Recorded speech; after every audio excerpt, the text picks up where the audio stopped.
Saudaraku yang terkasih dalam Tuhan, Shalom, selamat malam. Kita bertemu kembali dalam program Santapan Iman hari ini. Sebelum kita masuk dalam firman Tuhan, mari kita berdoa, mohon bimbingan Roh Kudus. Kita berdoa. Ya Allah, Tuhan Yesus Kristus, kiranya Engkau berkata-kata melalui firman-Mu dalam diri kami, hamba-Mu yang tidak tahu apa-apa ini, Tuhan urapi dengan kuat kuasa Roh Kudus-Mu, sehingga nama-Mu saja yang dimuliakan, dan kata-kata-Mu yang diberitakan. Ampuni kami ya Tuhan akan segala dosa kami. Di dalam nama Tuhan kami Yesus Kristus kami berdoa. Amin. Firman Tuhan saat ini kita boleh baca bersama-sama dari kitab Injil Matius 12 ayat 9 sampai dengan ayat yang ke-14. Saya menggunakan Alkitab terjemahan baru yang kedua. Matius 12 ayat 9 sampai dengan ayat yang ke-14. Demikian bunyi firman Tuhan. Setelah pergi dari sana, Yesus masuk ke rumah ibadat mereka. Di situ ada seorang yang tangannya mati sebelah. Untuk dapat menuntut Yesus, mereka bertanya kepadanya, "Bolehkah menyembuhkan orang pada hari Sabat?" Yesus berkata kepada mereka, "Jika seorang di antara kamu mempunyai seekor domba, dan domba itu terjatuh ke dalam lubang pada hari Sabat, tidakkah ia akan mengambil dan mengeluarkannya? Bukankah manusia jauh lebih berharga daripada domba? Karena itu, boleh berbuat baik pada hari Sabat." Lalu kata Yesus kepada orang itu, "Ulurkanlah tanganmu." Orang itu pun mengulurkannya, maka pulihlah tangannya itu dan menjadi sehat seperti tangan yang lainnya. Lalu keluarlah orang-orang Farisi itu dan membuat rencana untuk membunuh dia. Saudaraku yang terkasih, ini mengisahkan bagaimana ketika Yesus pada hari Sabat masuk ke rumah ibadat.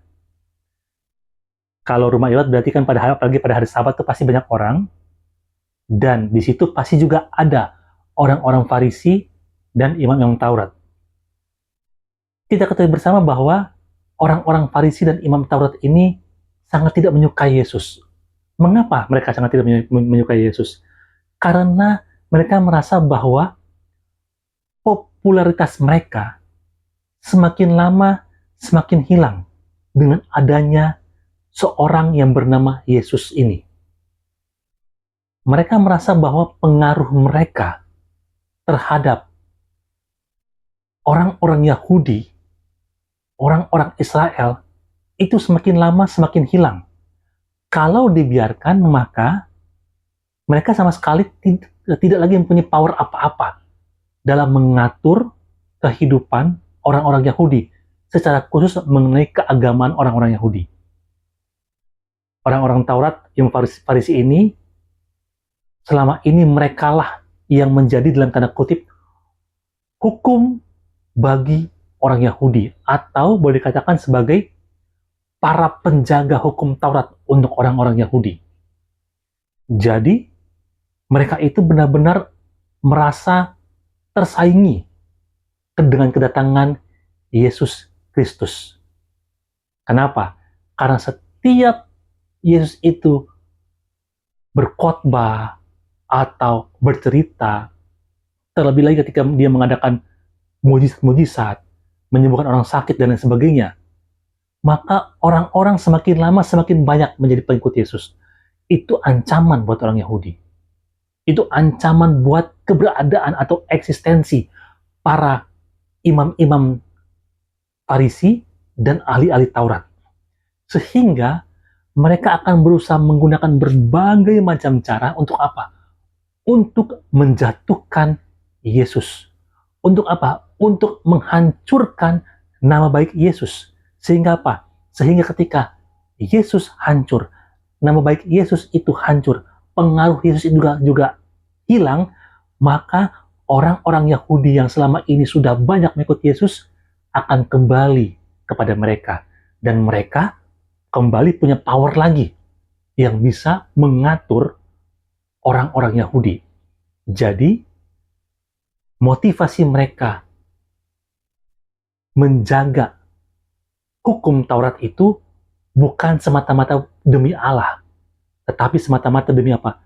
Demi gengsi mereka, demi kebanggaan mereka, demi harga diri mereka sebagai orang yang dituakan, istilahnya, atau orang-orang penjaga hukum Taurat. Seperti itu. Itu motivasi mereka. Nah,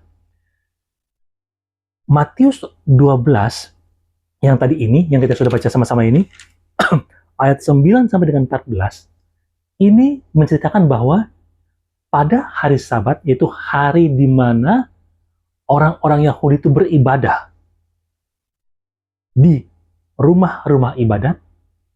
Pada hari Sabat mereka tidak boleh bekerja, mereka hanya boleh beribadah, dan mereka itu biasanya berkumpul di rumah-rumah ibadat. Yesus datang, masuk ke salah satu rumah ibadat, yang tentunya tadi saya katakan tadi, di situ banyak sekali orang-orang Yahudi yang berkumpul, dan orang-orang imam Farisi dan ahli Taurat. Ketika Yesus datang, mulailah timbul pikiran jahat, pikiran licik orang-orang Farisi dan ahli Taurat. Mereka sudah berencana untuk apa? Untuk menjebak Yesus. Ya, mereka bertanya seperti ini pada Yesus. Ayat yang ke-10. Sekali lagi saya pakai Alkitab terjemahan baru kedua. Ayat 10. Ini pertanyaan mereka pada Yesus. Bolehkah menyembuhkan orang pada hari Sabat? Mengapa mereka bertanya seperti itu? Karena hukum Taurat itu mengajarkan, hukum Taurat adalah hukum yang dipakai oleh orang-orang Yahudi sebagai hukum sucinya mereka, yang diturunkan oleh Nabi Musa, oleh Tuhan melalui Nabi Musa di Gunung Sinai pada waktu itu. Hukum Taurat mengajarkan bahwa pada hari Sabat tidak boleh orang Yahudi, siapapun dia, tanpa terkecuali melakukan pekerjaan yang bukan mengandung unsur ibadah. Jadi artinya, pada hari Sabat, semua orang Yahudi harus beribadah. Tidak boleh melakukan pekerjaan apapun selain beribadah. Nah, di hadapan orang-orang Yahudi ini, mereka mulai menjebak Yesus. Mereka tanyakan, bolehkah menyembuhkan orang pada hari Sabat? Dengan harapan, kalau Yesus bilang tidak boleh, maka tidak ada kasih dalam diri Yesus. Mereka bisa balikan seperti itu. Tapi, kalau Yesus bilang boleh, itu artinya Yesus sudah melanggar hukum Taurat. Untuk itu, Yesus tidak boleh diikuti. Dia sesat. Seperti itu harapan mereka. Seperti itu mau mereka. Jadi, apapun jawaban Yesus, menurut mereka, menurut rencana mereka, pasti salah dan dengan mudah untuk dijatuhkan. Itu sebab mereka katakan, ayat yang ke-10, bolehkah menyembuhkan orang pada hari Sabat? Lalu apa jawab Yesus? Ini kerennya Yesus. Saya katakan ini kerennya Yesus. Yesus selalu menjawab segala sesuatu itu dengan perumpamaan. Supaya apa? Supaya orang itu mikir. Kenapa? Karena Allah kan memberikan, setiap manusia itu kan akal pikiran. Jadi harus berpikir. Apa perumpamaan yang dijawab oleh Yesus? Jika seorang, ayat 11 ya, jika seorang dari antara kamu mempunyai seekor domba, dan domba itu terjatuh ke dalam lubang pada hari Sabat, tidakkah ia akan mengambil dan mengeluarkannya? Ini dia, saya bilang ya dalam bahasa saya sendiri, canggihnya Yesus. Dia selalu mengambil perumpamaan itu bukan perumpamaan yang diawang-awang, bukan. Tapi perumpamaan yang biasa terjadi dalam kehidupan orang Yahudi sehari-hari. Contoh yang tadi ini. Kalau ada domba, karena kan sebagian besar kan orang Yahudi itu kan beternak ya, sebagai domba ya. Kalau di antara kamu dombanya itu, dikatakan di sini, masuk ke dalam lubang pada hari Sabat, apa yang akan dilakukan? Orang Yahudi bukan orang-orang kaya-kaya ya. Jadi kalau misalnya ada domba satu aja, jadi harga domba itu sangat mahal sekali buat mereka, sangat berharga sekali buat mereka. Jadi kalau misalnya ada satu domba aja pada hari Sabat itu jatuh ke dalam lubang, apakah mau dibiarkan? Ini kira-kira seperti itu kata Yesus. Apakah mau dibiarkan? Dibiarkan dia mati, nanti kemudian baru diambil, nanti pada hari besoknya setelah hari Sabat lewat, apakah dibiarkan? Membiarkan domba itu mati? Pasti tidak. Ini perumpamaan yang luar biasa. Yesus itu selalu kalau memberikan perumpamaan itu sangat luar biasa. Kagum. Maka itu saya bilang, saya sangat mengidolakan Yesus kita ini.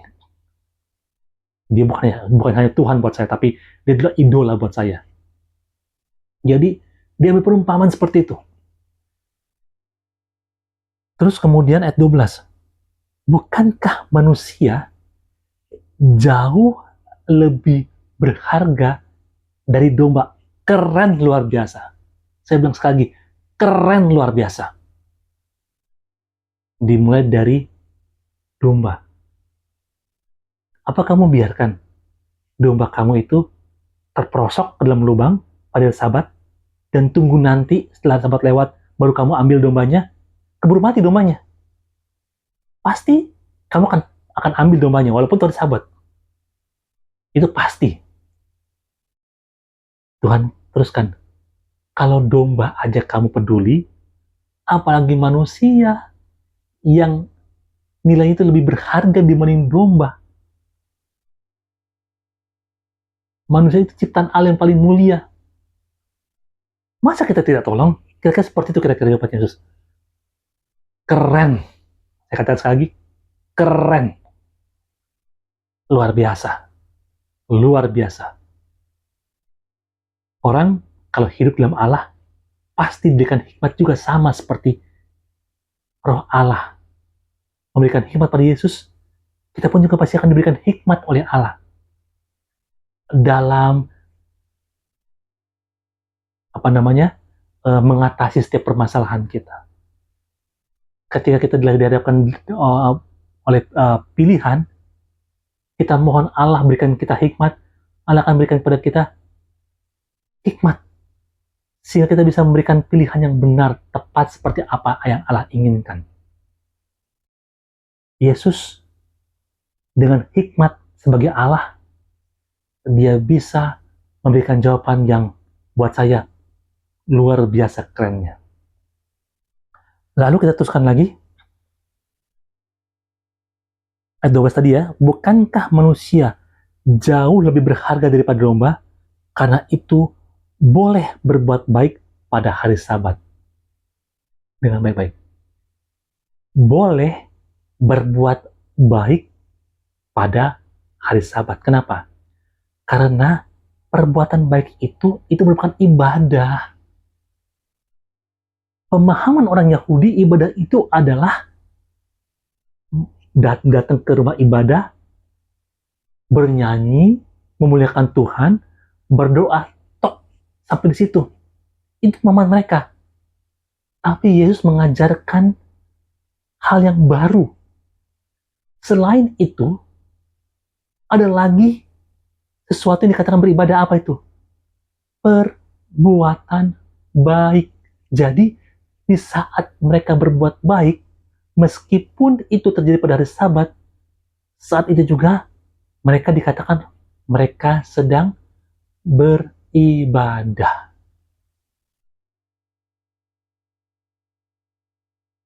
Hal yang baru yang luar biasa yang Yesus ajarkan pada kita malam hari ini. Dengan hikmat Allah itu, dia boleh menjawab sekaligus mengajarkan firman Tuhan kepada orang-orang Farisi yang katanya ahli-ahli agama, tetapi mereka tidak mengenal, tidak mengerti agama itu sendiri apa.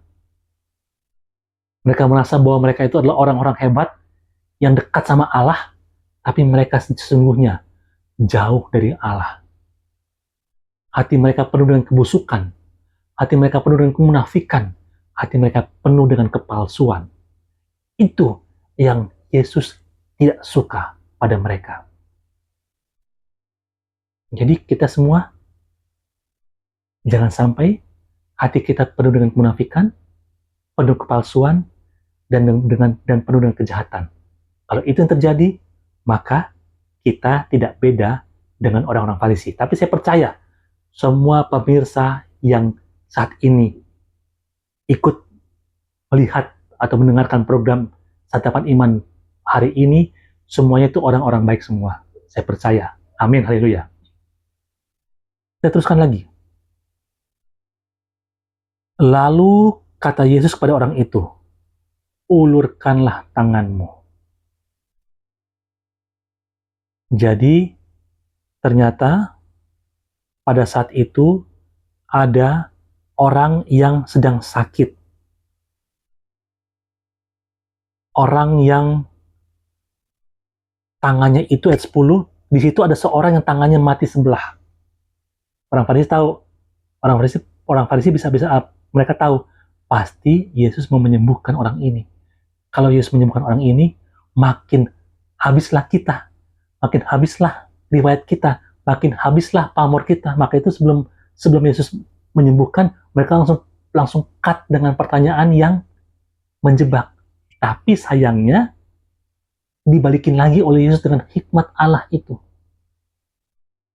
Yesus langsung katakan pada orang yang tangannya mati sebelah ya, ulurkanlah tanganmu. Orang itu mengulurkannya, maka pulihlah tangan itu dan menjadi sehat seperti tangan lainnya. Saat itu Yesus sedang menjalankan ibadah. Dengan cara apa? Dengan cara berbuat baik. Menyembuhkan orang yang mati sebelah tangannya. Kita belajar dari sini, saudara sekalian, Tuhan kasih. Ayat 13 ya, yang terakhir saya ulang lagi. Orang itu pun mengulurkan tangannya. Ketika Yesus katakan, ulurkanlah tanganmu. Orang itu pun mengulurkan tangannya. Apa artinya? Orang itu mau dipulihkan oleh Yesus. Luar biasa firman Tuhan saat ini. Mengapa dia bisa sembuh? Orang itu mau dipulihkan oleh Yesus. Coba bayangkan kalau dia nggak mau dipulihkan oleh Yesus. Ketika Yesus katakan, ulurkanlah tanganmu. Dia nggak mau. Kira-kira dia sembuh nggak? Dia tidak akan sembuh, bukan? Ketika Yesus katakan, ulurkanlah tanganmu. Oh tidak Tuhan, saya tidak mau. Kira-kira dia sembuh nggak? Pasti dia tidak akan sembuh. Dia tidak akan mendapatkan karunia Allah itu. Tapi karena dia mau disembuhkan, dia mengulurkan tangannya, maka apa yang terjadi? Orang itu sembuh total. Mujizat terjadi. Jika engkau mau disembuhkan oleh Allah. Kita lihat orang ini. Yang disembuhkan bukan hanya tangannya. Apalagi yang disembuhkan? Rohaninya. Imannya. Harapannya. Hidupnya. Semuanya disembuhkan oleh Yesus. Jika kita mau disembuhkan oleh Yesus, apakah fisik kita, apakah rohani kita, apakah iman kita, apakah harapan kita, Apakah kehidupan kita ketika Yesus katakan, ulurkanlah tanganmu. Satu yang Tuhan mau.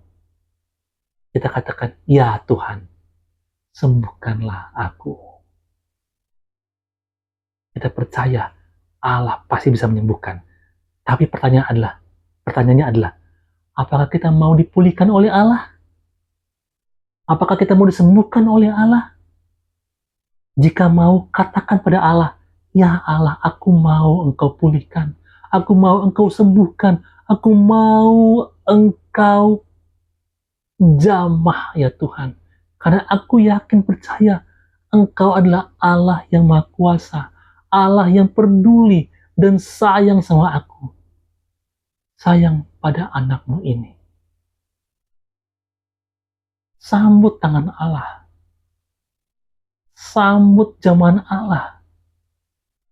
Maka kuasa penyembuhan, kuasa mujizat akan berlaku dalam kehidupan kita. Jangan sekali-kali menolak kasih karunia Allah. Jangan sekali-kali menolak kasih setia Allah. Mengapa orang Yahudi tidak pernah disembuhkan mata hatinya? Mengapa orang Yahudi tidak pernah disembuhkan imannya? Mengapa orang Yahudi tidak pernah disembuhkan atau tidak bisa disembuhkan rohaninya? Karena mereka mengeraskan hati mereka. Mereka tidak mau menyambut tangan Allah dalam diri Tuhan Yesus Kristus. Itu sebabnya mereka tidak pernah bisa disembuhkan. Yang ada mereka malah berpikir bahwa Yesus itu adalah saingan mereka. Yesus itu adalah sebab musabab sehingga mereka itu bisa kehilangan pamor. Itu sebabnya hidup mereka tidak bisa diberkati oleh Allah. Allah tidak bisa menjamah mereka. Kenapa? Karena mereka telah menutup pintu hati mereka untuk jamahan dari Allah melalui Yesus Kristus Tuhan kita. Saudara sekalian Tuhan kasihi, firman Tuhan saat ini sungguh luar biasa. Pertama, saat kita mengandalkan Allah, maka Allah akan berikan kepada kita hikmatnya. Hikmatnya itu yang akan membuat kita bisa mengambil suatu keputusan yang tepat dan benar di dalam Tuhan. Sehingga kita tidak pernah keluar dari jalan kebenaran Allah.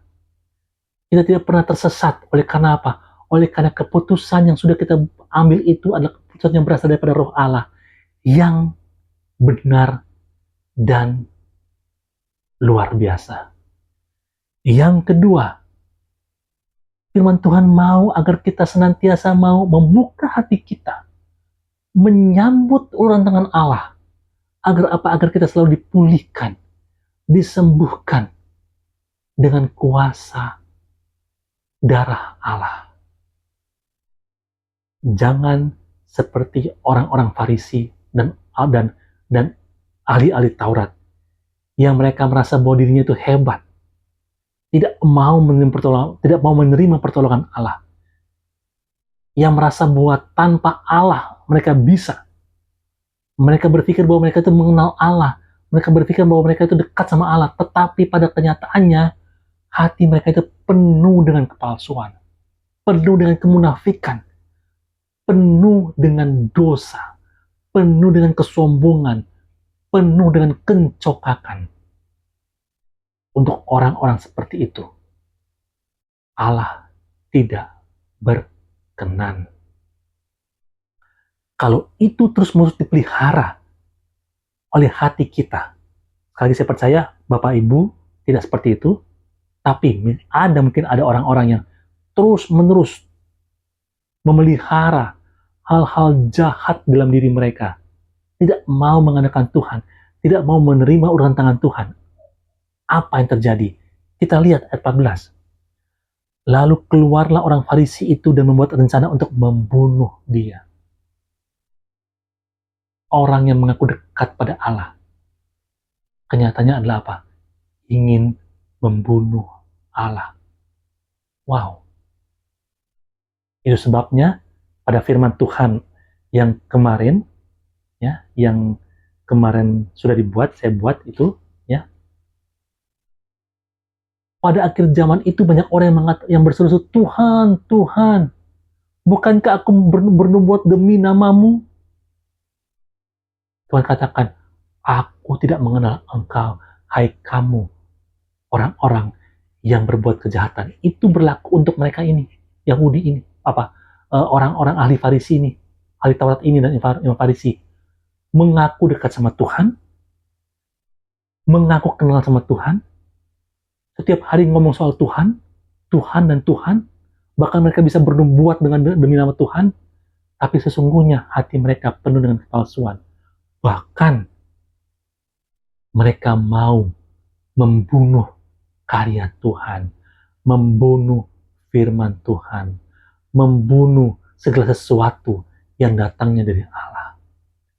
Orang-orang seperti ini adalah orang-orang celaka yang Tuhan katakan, aku tidak mengenal engkau, enyahlah kau, enyahlah kamu, hai kamu yang membuat kejahatan.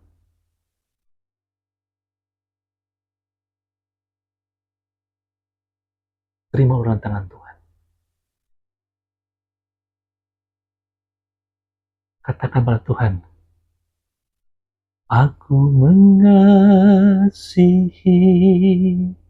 Engkau Yesus dengan segenap hatiku, katakan dengan sungguh-sungguh, aku mengasihi Engkau Yesus dengan segenap jiwaku. Ku renungkan firman-Mu siang dan malam, ku pegang perintah-Mu dan ku lakukan. Engkau tahu ya Tuhan, tujuan hidupku hanyalah untuk menyenangkan hati-Mu. Biarlah hidup kita selalu ingin menyenangkan hati Allah. Jangan keraskan hati kita. Sambutlah pertolongan dari Allah. Sambutlah zaman kasih dari Allah. Dan rasakan betapa luar biasanya kasih Allah pada kita. Tuhan Yesus berkati kita sekarang dan selamanya. Amin.